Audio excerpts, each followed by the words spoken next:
ಇನ್ನು core committee ಸಭೆಯಲ್ಲಿ ಶಿಸ್ತಿನ ಚರ್ಚೆ ಆಗಿದೆ. ಶಿಸ್ತಿನ ಪಕ್ಷದಲ್ಲಿ ಅಶಿಸ್ತನ್ನ ಸಹಿಸಲ್ಲ, ಅಶಿಸ್ತಿನ ವಿರುದ್ಧ ಸ್ಪಷ್ಟ ಸಂದೇಶಕ್ಕೆ ಒತ್ತಾಯವನ್ನ ಮಾಡಲಾಗಿದೆ. ಕೋರ್ ಕಮಿಟಿ ಸದಸ್ಯರೆಲ್ಲರೂ ಕೂಡ ಒಂದೇ ಡಿಮ್ಯಾಂಡ್ ಅನ್ನ ಇಟ್ಟಿದ್ದು ಸಭೆಯಲ್ಲಿ. ಸಾಕಷ್ಟು ಜನ ಬಹಿರಂಗವಾಗಿ ಅಶಿಸ್ತಿನ ಹೇಳಿಕೆಗಳನ್ನ ಕೊಡ್ತಾ ಇದ್ದಾರೆ, ಅಶಿಸ್ತನ್ನ ಪ್ರದರ್ಶನ ಮಾಡ್ತಾ ಇದ್ದಾರೆ. ಪಕ್ಷ ಇದನ್ನ ಸಹಿಸಲ್ಲ. ಈ ಮುಂಚಿನಿಂದಲೂ ಕೂಡ ಸಾಕಷ್ಟು ಜನ, ಅದರಲ್ಲೂ ಯತ್ನಾಳ್ ಅಂತವರು ಪದೇ ಪದೇ ಸ್ಟೇಟ್ಮೆಂಟ್ ಅನ್ನ ಕೊಟ್ಟರು ಕೂಡ ಇಲ್ಲಿ ತನಕ ಯಾಕೆ ಕ್ರಮ ಆಗಿಲ್ಲ ಅಂತ ಇಲ್ಲಿನ ಬಿಜೆಪಿ ನಾಯಕರೇ ಪ್ರಶ್ನೆಗಳನ್ನ ಮಾಡ್ತಾ ಇದ್ರು. ಹಾಗಾದ್ರೆ ಯಾರ ಸಪೋರ್ಟ್ ಇದೆ ಅವರಿಗೆ?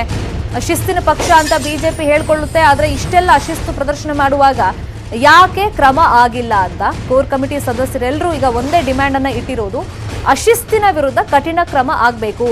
ಬಹಿರಂಗವಾಗಿ ಪಕ್ಷದ ವಿರುದ್ಧ, ನಾಯಕರ ವಿರುದ್ಧನೇ ಸ್ಟೇಟ್ಮೆಂಟ್ಗಳನ್ನ ಕೊಡೋದ್ರಿಂದ ಆಲ್ರೆಡಿ ಸಾಕಷ್ಟು ಜನ ಕೊಟ್ಟಾಗಿದೆ. ಸೊ ಇಂತಹ ಸ್ಟೇಟ್ಮೆಂಟ್ಗಳಿಂದ ಪಕ್ಷಕ್ಕೆ ಡ್ಯಾಮೇಜ್ ಆಗ್ತಾ ಇದೆ. ಇಂಥ ಕೆಲಸ ಆಗಬಾರದು. ಪಕ್ಷಕ್ಕೆ ಡ್ಯಾಮೇಜ್ ಮಾಡೋರಿಗೆ ಕಡಿವಾಣ ಹಾಕಬೇಕಾಗತ್ತೆ.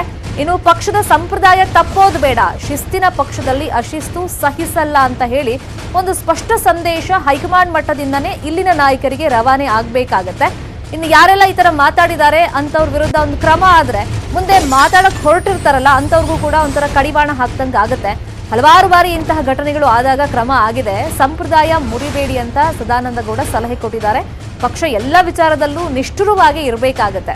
ಇನ್ನು ಅಧ್ಯಕ್ಷರು ಯಾರ ಮುಲಾಜು ನೋಡೋದು ಬೇಡ, ಸ್ಪಷ್ಟ ಸಂದೇಶ ರವಾನೆ ಮಾಡುವಂತ ಕೆಲಸ ಆಗಬೇಕು ಅಂತ ರಾಜ್ಯಾಧ್ಯಕ್ಷ ಕಟೀಲ್ಗೆ ಸದಾನಂದ ಗೌಡ ಸಲಹೆ ಕೊಟ್ಟಿದ್ದಾರೆ.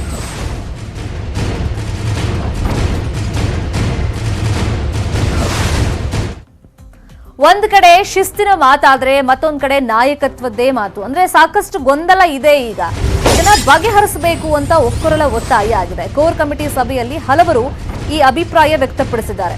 ಯಾಕಂದ್ರೆ ಇದು ದಿನಂಪ್ರತಿ ಆಗ್ತಾ ಇದೆ. ಒಂದ್ ಸ್ವಲ್ಪ ದಿನ ಸೈಲೆಂಟ್ ಆಗ್ಬಿಡುತ್ತೆ, ಮತ್ತೆ ಈ ವಿಚಾರ ಚರ್ಚೆ ಮುನ್ನೆಲೆಗೆ ಬರುತ್ತೆ. ಇದಕ್ಕೆ ಫಸ್ಟ್ ಒಂದು ಕಡಿವಾಣ ಹಾಕಬೇಕು ಅಂದ್ರೆ ಹೈಕಮಾಂಡ್ ಕಡೆಯಿಂದ ಒಂದು ಸ್ಪಷ್ಟ ಸಂದೇಶ ಬರಬೇಕು. ಯಡಿಯೂರಪ್ಪನವರೇ ನಾಯಕತ್ವ ಮುಂದುವರಿಬೇಕಾ? ಸೊ 2 ವರ್ಷ ಅವರೇ ಇರ್ತಾರೆ, ಅಥವಾ ಚುನಾವಣೆನೂ ಅವರ ನೇತೃತ್ವದಲ್ಲೇ ನಾವು ಫೇಸ್ ಮಾಡ್ತೀವಿ ಅಂತ ಹೈಕಮಾಂಡ್ ನಾಯಕರು ಒಂದು ಸ್ಪಷ್ಟವಾಗಿ ಹೇಳ್ಬಿಡ್ಲಿ. ಈ ಗೊಂದಲ ದಿನನಿತ್ಯ ಕಂಟಿನ್ಯೂ ಆಗ್ತಿರೋದ್ರಿಂದ ಹಲವರಲ್ಲಿ ಮತ್ತೆ ಗೊಂದಲ ಇಲ್ಲೂ ಸೃಷ್ಟಿ ಆಗ್ತಿದೆ. ಜನರ ಮುಂದೆನೂ ನಾವು ಹೋಗೋಕ್ಕಾಗ್ತಿಲ್ಲ. ಏನ್ ನಾಯಕತ್ವ ಬದಲಾವಣೆ ಅಂತ ಕಿತ್ತಾಟ ಮಾಡ್ತೀರಾ, ಒಬ್ಬರು ಒಂದೊಂದು ರೀತಿ ಸ್ಟೇಟ್ಮೆಂಟ್ ಕೊಡ್ತಿದ್ದೀರಾ ಅಂತ ಜನನೂ ಕೇಳ್ತಾರೆ. ಸರ್ಕಾರ ಕೆಲಸ ಮಾಡಿದ್ರೂ ಕೂಡ ಒಂದಿಷ್ಟು ಹೇಳಿಕೆಗಳಿಂದ ನಮಗೆ ಗೊಂದಲ ಆಗ್ತಿದೆ. ಪದೇ ಪದೇ ದೆಹಲಿಗೆ ಬರುವಂತ ನಾಯಕರನ್ನ ನೀವು ಕಡೆಗಣಿಸಬೇಕಾಗತ್ತೆ. ಭೇಟಿಗೆ ಅವಕಾಶ ಕೊಟ್ರೆ ಮತ್ತೆ ಇಲ್ಲಿ ಬರ್ತಾರೆ, ಗೊಂದಲದ ರೀತಿಯಲ್ಲಿ ಹೇಳಿಕೆಗಳನ್ನ ಕೊಡ್ತಾರೆ. ಇದಕ್ಕೆಲ್ಲ ನೀವು ತೆರೆ ಎಳಿಬೇಕು, ಗೊಂದಲಗಳಿಗೆ ಅವಕಾಶ ಕೊಡಬಾರದು ಅಂತ ಹೇಳ್ಬಿಟ್ಟು ಸಚಿವರು ಈ ವಿಚಾರವನ್ನ ಪ್ರಸ್ತಾಪ ಮಾಡಿದ್ದಾರೆ. ಬಹುತೇಕ ನಾಯಕರು ಕೋರ್ ಕಮಿಟಿ ಸಭೆಯಲ್ಲಿ ಈ ವಿಚಾರ ತೆಗೆದಿದ್ದಾರೆ. ಒಂದ್ ಕಡೆ ಶಿಸ್ತಿನ ಮಾತಾದ್ರೆ, ಇನ್ನೊಂದ್ ಕಡೆ ಈ ನಾಯಕತ್ವ ಬದಲಾವಣೆ ವಿಚಾರವಾಗಿ ಒಂದು ಸ್ಪಷ್ಟ ಸೂಚನೆ ಕೊಡ್ಲಿ ಅಂತ ಹೇಳಿದ್ದಾರೆ. ಪಕ್ಷದ ವಿರುದ್ಧ ಮಾತಾಡಿದರೆ ಅವ್ರ ಮೇಲೆಲ್ಲ ಕಠಿಣ ಕ್ರಮಗಳನ್ನ ತೆಗೆದುಕೊಳ್ಳುವಂತ ತೀರ್ಮಾನ ಆಗಿದೆ.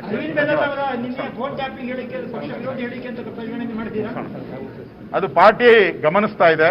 ಪಾರ್ಟಿ ಗಮನಕ್ಕೆ ಇವೆಲ್ಲನೂ ಕೂಡ ಬಂದಿದೆ. ಯಾರ್ಯಾರು ಮಾತಾಡಿದ್ದಾರೆ ಎಲ್ಲ ಮಾಧ್ಯಮದ ಕಟ್ಟಿಂಗ್ಸ್ ಎಲ್ಲ ಇದೆ ನಮ್ಮ ಹತ್ರ. ಅದರ ನೋಡಿ ಅದರ ಮೇಲೆ ಕ್ರಮ ತೆಗೆದುಕೊಳ್ತಾರೆ. ಇನ್ನು ಮುಂದೆ ಯಾರಾದ್ರೂ ಪಕ್ಷದ ವಿರುದ್ಧ ಅಥವಾ ಸರ್ಕಾರದ ವಿರುದ್ಧ ಮಾತಾಡಿದ್ರೆ ಮುಲಾಜಿಲ್ದೆ ಅವ್ರ ಮೇಲೆ ಕ್ರಮ ತೆಗೆದುಕೊಳ್ತೀವಿ, ಯಾರೇ ಇದ್ರು. ಧನ್ಯವಾದ.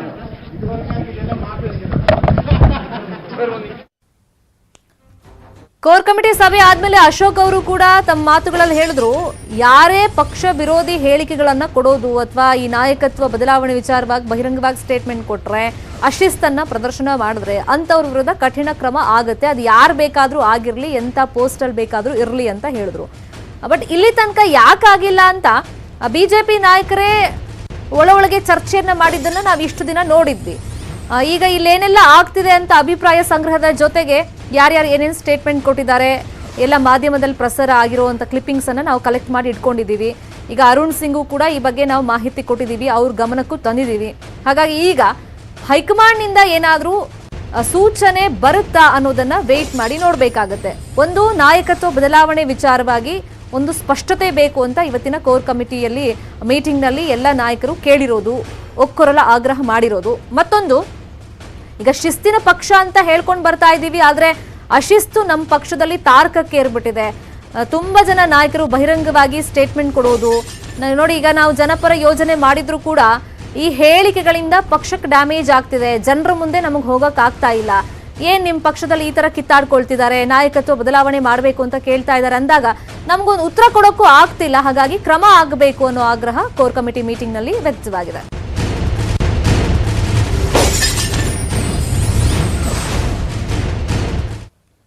ಹಾಗಾದ್ರೆ ಕೋರ್ ಕಮಿಟಿ ಸಭೆಯಲ್ಲಿ ಏನೆಲ್ಲ ಚರ್ಚೆ ಆಯಿತು, ಯಾರ್ಯಾರ ಆಗ್ರಹ ಏನೇನು ಆಗಿತ್ತು, ಎಲ್ಲ ವಿಚಾರದ ಬಗ್ಗೆ ಸಂಪೂರ್ಣ ಮಾಹಿತಿಯನ್ನು ಕೊಡೋದಕ್ಕೆ ನೇರ ಸಂಪರ್ಕದಲ್ಲಿ ಜಾಯಿನ್ ಆಗಿದ್ದಾರೆ ನಮ್ಮ political bureau chief Chidanand Patel. Chidanand Patel, ಈಗೊಂಥರ ಕ್ಲೈಮ್ಯಾಕ್ಸ್ ಹಂತಕ್ಕೆ ಬಂದ್ಬಿಟ್ಟಿದೆ. ಯಾರ್ಯಾರು ಏನೇನು ಅಭಿಪ್ರಾಯ ಹೇಳ್ಕೊಳ್ಬೇಕು ಅಂತಿತ್ತು ಅದನ್ನ ಅರುಣ್ ಸಿಂಗ್ ಮುಂದೆ ವ್ಯಕ್ತಪಡಿಸಿದ್ದಾಗಿದೆ. ಕೋರ್ ಕಮಿಟಿ ಸಭೆಯಲ್ಲಿ ಈಗ ಒಕ್ಕೊರಲ ಆಗ್ರಹ ಕೇಳಿ ಬಂದಿರೋದು, ಒಂದು ನಾಯಕತ್ವ ಬದಲಾವಣೆ ವಿಚಾರವಾಗಿ ಸ್ಪಷ್ಟತೆ ಸಿಗಬೇಕು, ಮತ್ತೊಂದು ಯಾರ್ಯಾರು ಬಹಿರಂಗವಾಗಿ ಪಕ್ಷಕ್ಕೆ ಮುಜುಗರ ಆಗುವಂತ ಡ್ಯಾಮೇಜ್ ಆಗುವಂತ ಸ್ಟೇಟ್ಮೆಂಟ್ ಕೊಟ್ಟಿದ್ದಾರೆ ಅವ್ರ ವಿರುದ್ಧ ಕ್ರಮ ಅಂತ. ಇದೆಲ್ಲ ಯಾವಾಗ ಸಾಧ್ಯ ಆಗ್ಬೋದು? ಶರ್ಮಿತಾ ಶೆಟ್ಟಿ ಮಾತ್ರ ಬೆಳವಣಿಗೆ ಹಿನ್ನೆಲೆಯಲ್ಲಿ ಕಳೆದ 3 ದಿನಗಳಿಂದ ನಡೆದಂತ ನಾಯಕತ್ವ ಬದಲಾವಣೆ ವಿಚಾರದ ಗೊಂದಲ, ಸರ್ಕಸ್ ಮತ್ತು ಅಭಿಪ್ರಾಯಗಳು ಮತ್ತು ಅಹವಾಲುಗಳಿಗೆ ಕೊನೆಗೂ ತೆರೆ ಬಿದ್ದಿದೆ ಅಂತ ಹೇಳ್ಬೋದು. ಆ ಮುಖಾಂತರ ಮುಖ್ಯಮಂತ್ರಿ ಬಿ ಎಸ್ ಯಡಿಯೂರಪ್ಪನ ನಾಯಕತ್ವ ಗಟ್ಟಿಯಾಗಿರುವಂಥದ್ದು, ಮತ್ತಷ್ಟು ಗಟ್ಟಿಯಾಗಿರುವಂಥದ್ದು, ನಾಯಕತ್ವದ ವಿರುದ್ಧ ಧ್ವನಿ ಎತ್ತಿದವರು ಮತ್ತು ನಾಯಕತ್ವ ಪರವಾಗಿ ಮಾತನಾಡುವಂತವ್ರ ಮೇಲೆ ಕಠಿಣ ಕ್ರಮ ತೆಗೆದುಕೊಳ್ಳಲು ಬಿಜೆಪಿ ಕೋರ್ ಕಮಿಟಿಯಲ್ಲಿ ತೀರ್ಮಾನವನ್ನು ತೆಗೆದುಕೊಳ್ಳಿದೆ. ಮುಖ್ಯಮಂತ್ರಿಗಳ ನೇತೃತ್ವದಲ್ಲಿದ್ದಂತ ಈ ಒಂದು ಕೋರ್ ಕಮಿಟಿ ಸಮಿತಿಯಲ್ಲಿ ಇನ್ನು ಮುಂದೆ ಮುಖ್ಯಮಂತ್ರಿ ಬಿ ಎಸ್ ಯಡಿಯೂರಪ್ಪನ ನಾಯಕತ್ವದ ಬಗ್ಗೆ, ಪಕ್ಷದ ಬಗ್ಗೆ ಮತ್ತು ಸರ್ಕಾರದ ಬಗ್ಗೆ ಯಾರೂ ಕೂಡ ಪಕ್ಷದ ನಾಯಕರುಗಳು ಹಾಗೂ ಸರ್ಕಾರದಲ್ಲಿರ್ತಕ್ಕಂಥ ಸಚಿವರುಗಳು ಹಾಗೂ ಬಿಜೆಪಿಯೊಳಗಿನ ನಾಯಕರುಗಳು ಯಾರೂ ಕೂಡ ವಿರುದ್ಧವಾಗಿ ಮತ್ತು ಡ್ಯಾಮೇಜ್ ಆಗುವಂತೆ ಯಾರು ಕೂಡ ಮಾತನಾಡುವಂತಿಲ್ಲ. ಮಾತನಾಡುವಂತವರ ಮೇಲೆ ಕಠಿಣ ಕ್ರಮಕ್ಕೆ ಕೋರ್ ಕಮಿಟಿ ತೀರ್ಮಾನವನ್ನು ತೆಗೆದುಕೊಂಡಿದೆ. ಪ್ರಮುಖವಾಗಿ ಮುಖ್ಯಮಂತ್ರಿ ಬಿ ಎಸ್ ಯಡಿಯೂರಪ್ಪನ ನಾಯಕತ್ವ ಬದಲಾವಣೆ ಆಗುತ್ತೇಳಿ ಒಂದಷ್ಟು ಅಗಲಗನಸು ಕಾಣಿದಂತಹ ನಾಯಕರುಗಳಿಗೆ ಈ ಒಂದು 3 ದಿನಗಳ ಸಭೆ ಮತ್ತು ಕೋರ್ ಕಮಿಟಿ ಕೋರ್ ಕಮಿಟಿ ಎಲ್ಲ ಒಂದ್ ಕಡೆ ಅತಿ ದೊಡ್ಡ ನಿರಾಶೆಯನ್ನೇ ಮಾಡಿದೆ ಅಂತ ಹೇಳ್ಬೋದು ಶರ್ಮಿತಾ ಶೆಟ್ಟಿ. ಯಾಕಂತ ಹೇಳಿದ್ರೆ ಇದೀಗ ಸ್ವತಃ ಅರುಣ್ ಸಿಂಗ್ ಅವರು ಸಚಿವ ಆರ್ ಅಶೋಕ್ ಮುಖಾಂತರ ಯಾವುದೇ ಕಾರಣಕ್ಕೂ ರಾಜ್ಯದಲ್ಲಿ ನಾಯಕತ್ವ ಬದಲಾವಣೆ ಇಲ್ಲ, ಯಡಿಯೂರಪ್ಪನವರು ನಮ್ಮ ನಾಯಕರು, ಅವರೇ ನಮ್ಮ ಸಿಎಂ ಆಗಿರ್ತಾರೆ ಮತ್ತು ಅವರ ವಿರುದ್ಧ ಮಾತನಾಡುವಂತವರ ಮೇಲೆ ಕಠಿಣ ಕ್ರಮ ಕೈಗೊಳ್ಳಲು ಅರುಣ್ ಸಿಂಗ್ ಅವರೇ ನನಗೆ ಹೇಳಿ ಕಳಿಸಿದ್ದಾರೆ. ಹಾಗಾಗಿ ನಾನು ಈ ಒಂದು ಹೇಳಿಕೆಯನ್ನ ಹೇಳ್ತಿದ್ದೀನಿ ಅನ್ನೋ ಮುಖಾಂತರ ಅರುಣ್ ಸಿಂಗ್ ಪರವಾಗಿ ಆರ್ ಅಶೋಕ್ ಅವರು ಸ್ಪಷ್ಟಪಡಿಸಿದ್ದಾರೆ.